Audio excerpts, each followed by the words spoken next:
Welcome to our channel, Behind My Story. Please like, share and subscribe. Hello everyone, I'm Lauren. Did you ever wonder what it would be like to have your life completely destroyed by someone close to you?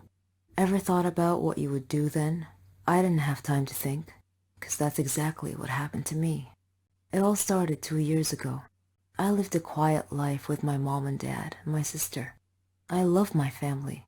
We were always together. We were happy until that fateful day. My dad got fired from his work, a big company. He had worked there for 20 years. The only money we had then was what he had managed to save over the years. Finding a new job wasn't easy. It was a hard time for all of us, especially my dad. He was becoming desperate. At times, he just sat there, quietly, deep in thought, and I rarely saw him smile since. One late night, we were still up waiting for him when he walked through the door. But something was different. He wasn't walking straight. It was the first time in my life seeing him drunk. I decided to take matters in my own hand. I started job hunting. I was lucky enough to find something suitable at a startup company. The pay was good enough, and the more I worked, the more I earned. I was trying my best to get our life back. I was giving it all I've got. My dad started asking me for money. I was more than happy to give him what he needed. I didn't even ask what it was for. Then he started asking for more. He came late almost every night, and he was never awake in the morning. It seemed like we hadn't talked together for ages. Then, money started disappearing from my purse. I got home from work one night. It had been a long day, and I was really tired. I put my bag in my room, and I went to the kitchen to find something to eat. I made myself a sandwich, then took it back to my room. But when I got to the door, I saw a shadow moving inside. I thought everyone was asleep, so I opened the door slightly and looked inside. I couldn't believe what I saw. My dad was standing over my bag, and my wallet was in his hand. He found no money in it, so he threw it on the bed and started going through my purse. At that moment, my mom came down the stairs. She had my dad's shirt in her hands and a small pack of white powder. I looked at her face. Her eyes were filled with tears. I tried to speak, but found nothing to say. My dad came out of my room. He saw us standing there. He tore the shirt and the pack from my mom's hands. He was hysterical. He started breaking things around him. Suddenly, everything changed. My mom and I were too scared to move. But then my sister came running down the stairs. He pulled her towards him and held a knife to her throat. He threatened to kill her if we didn't give him money. Without a moment's thought, I did what he asked. Things only got worse. Nothing was ever enough. He asked for more and more money, and if I refused, he'd get violent, beating up anyone in his path. I couldn't stand by and watch, so I would just give him what he wanted, until I decided enough was enough. He barged down the stairs one evening and asked for all the money I've got. I told him we had expenses to pay, the rent, school fees, but none of it mattered to him. He asked me again for the money and threatened me if I didn't do what he asked. I refused. He hit me so hard that I crashed my head against the wall and fell to the floor, bleeding. Everything went dark. My mom took me to different hospitals, and I had to do a lot of checkups and tests, but all the doctors said the same thing, that this was it. I was sentenced to live my life in darkness, never to see the light again. Bumping my head against the wall was one of the reasons, but apparently my psychological state played a huge role in my recovery. The doctors suggested that I'd be taken to a psychiatrist. My dad felt sorry for what he had done to me. He quit the drugs and alcohol, tried to be proper, but it was because of him that I was in this state. I didn't know if I could ever find it in myself to forgive him. I was torn inside. He was my dad, but I couldn't forget what had happened. I stopped talking shortly after, and he left, disappearing from our lives. No one knew where he was or what he was. A year had passed, and he came home. He sounded good, kind of like how he was before. He's trying to make up for what he had done. But to me, nothing he does makes a difference anymore. Kind of like how he was before. He's trying to make up for what he had done. But to me, Nothing he does makes a difference anymore. I'm still in the dark. That's something I'm gonna have to live with my whole life. I can't change that. What do you think I should do? I confess that I love money and fame. People envy me for it. Or they did. I've been a prima donna since the day I was born. All girls dreamt of being me. My father helped my brother and I achieve all our dreams. But there was one fly in the ointment, and this is my story. My name is Amelia. I'm 17 years old. My father's a businessman. My mother came from a rich family, so we were quite wealthy, rolling in dough, one might say. My brother Arthur was handsome, older than me. He went to flight school. We lived a good life without a care in the world. We had everything: cell phones, clothes, cars, servants, opportunities to travel the globe. We wanted for nothing. The most important thing was our happiness. And so my story starts at the villa where I lived with my family. My father employed many servants to attend to our every need. Martha was our head servant. She was in her 40s, funny, smart.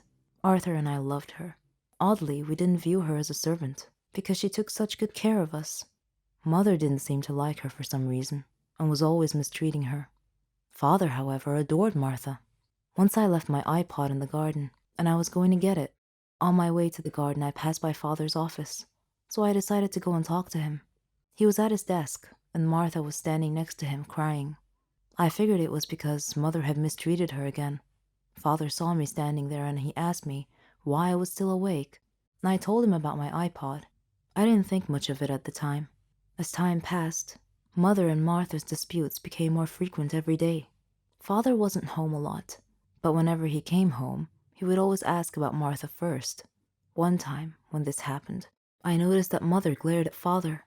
I couldn't understand why. Father was often away traveling for long periods of time.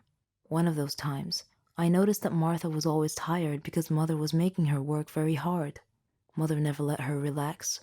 One day, after midnight, I went to Martha's room to check on her, and I was shocked to see that she looked different than I remembered. I asked if she was pregnant, and she said that she was, but that I shouldn't tell anyone, otherwise she'd get fired. I didn't understand why my parents would fire her for being pregnant. A few days later, we received some really horrible news. Father's plane had crashed, and there were no survivors. We were stunned.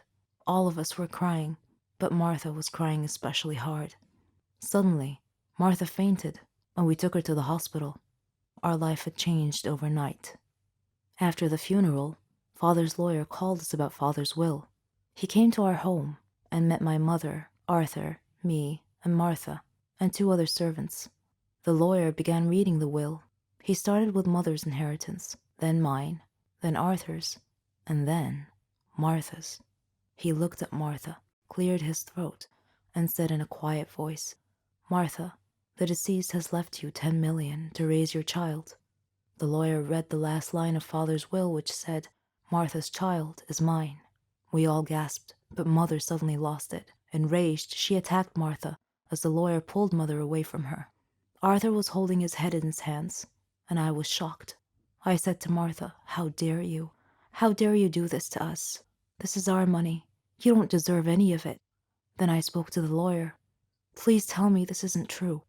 He replied helplessly, "Unfortunately, it is." Arthur was glaring at Martha, and he said coldly, "Martha, you are going to die." Martha looked very frightened upon hearing this. That night, the other servants helped Martha sneak out of the house. Arthur came to my room that same night and told me that we had to kill Martha. He said he knew where she was, and that her 10 million belonged to us. At first, I was hesitant to get involved. I mean, that was murder, but in the end, I reluctantly agreed to help him. The next day we made a call and hired a hitman to rid us of that disaster. Later we received a call from him. He said that Martha was no longer a problem. We smirked in victory. A few days later, the lawyer came by again. Before he could tell us why he came, we beheld a miracle. Our recently said to be deceased father was walking behind him with a servant holding a child. Arthur and I stared at him in disbelief and shock. Then we looked at each other. Arthur's face had gone pale white as all the blood drained from his face. Father was livid and said to us in an accusing manner, "The moment you thought I was dead, and that I left an inheritance for Martha. You immediately arranged to have her killed. I suspected you'd try something like this. It was pure luck that I got back when I did. I missed my flight that day, otherwise I would have been dead now. So fortunately, I came back early enough for Martha to call me and tell me about your death threat. When I arrived at Martha's place, she was already dead, but I called 911, and they were able to save the child. Then I immediately called my lawyer to revise my will, to leave half of my inheritance to this child. I felt like I was in an endless nightmare. The police arrived and told us that the hired killer had been arrested and had confessed, and told the police that Arthur and I were the ones who hired him to kill Martha. As the policeman was handcuffing us to take us away, I thought about the irony, how Martha was dead, how her newborn baby had survived and was now the richest child in the country, how Arthur and I were going to jail, and how one small fly in the ointment had caused our ultimate fall from grace. My name is Ginny. You can call me Bad Girl if you like. That's what the neighborhood kids called me. I have a long story to tell you. I was the eldest of 5 siblings. My mother died of illness, and my father was crippled in a car accident. He couldn't walk, and he had to use a wheelchair. Seeing my siblings suffer from hunger and poverty was a constant sight at home. My father was depressed. Our neighbors helped us a lot, but I was constantly worried what would happen if they ever stopped, so I decided to try and find a job. I knew it wouldn't be easy because I was only 15. Who'd want to hire a 15-year-old? Though I was apprehensive and lacking confidence, I made up my mind to get a job. I went to many places: clothing shops, flower shops, grocery stores. The answer was the same: we're not hiring at the moment. One day, feeling down, I was walking aimlessly with no destination in mind, when suddenly I found myself near a hospital. On an impulse, I entered. I saw a nurse, but she seemed too gloomy to talk, so I looked around and found another nurse who looked a bit kinder. She noticed me and asked if I needed any help. I told her that I was looking for a job. Any job. I'd even mop and clean. She felt sympathy for me and told me not to worry. Then she went into the manager's office. I was worried. Was I in trouble? A minute later, she called me in to meet the manager. He seemed very kind, and he quietly asked for my name. I told him it was Ginny. He told me that Martha, the kind nurse who was helping me, told him that I was looking for any job available. He said he had a job for me, but he was concerned that it might be a problem. I felt a pang of fear and asked what the problem was. He said that I would have to work night shifts. That was it? I felt so relieved. I immediately agreed, and he said that he liked my enthusiasm and that I could start tomorrow. I was so happy. I returned home quickly, hugged my siblings, and kissed my father's hands. I told them everything about my new job. My father looked at me sadly and said that I was too young to have to bear this responsibility. I told him that it was okay and that I could deal with it. When I went to work at the hospital every night, there was a gang of young kids who were always loitering around the neighborhood. I hoped they wouldn't bother me, but my hopes were in vain. They made fun of me every time I passed them. I never told my family about this, though. I began work as a cleaning lady, but due to my diligence and intelligence, I was able to learn a little bit about nursing. So, I was able to get promoted, first to nursing assistant, then to a nurse. My colleagues supported me a lot. Everything was almost perfect, except for the neighborhood gang that was always bothering me and calling me Ginny the Bad Girl. I wished they would just go away and leave me alone. Then, one day, a miracle happened. While I was working at the hospital, the neighborhood bullies came in, carrying their leader. He was badly injured. His whole body was covered in blood. They were shouting for someone to help them, and when they saw me, they pleaded with me to save him. I worked quickly with the other staff. His condition was serious. He had been in a terrible motorcycle accident. The staff and I worked feverishly to stabilize his condition and treat him. After stabilizing him, I was exhausted. Suddenly, I felt someone coming close. It was the gang. They apologized for making fun of me and asked me to forgive them. They said they didn't know that I worked at a hospital. I smiled and told them it was okay, and that I considered them to be my brothers and sisters. Another nurse went to them and told them that their friend was okay now. I was so happy that my problem was solved. They called me over to talk to their leader. He had tears in his eyes. and told me that he was so sorry and asked me to forgive him. He was so sincere that I was moved. I gently asked him to be quiet and get some rest. As I was walking away, he called me and thanked me again. After that incident, the manager called me in and praised me for saving the patient's life that day. I was still a long way from achieving my dreams, but I had a good head start, and the neighborhood gang began calling me the Mercy Angel.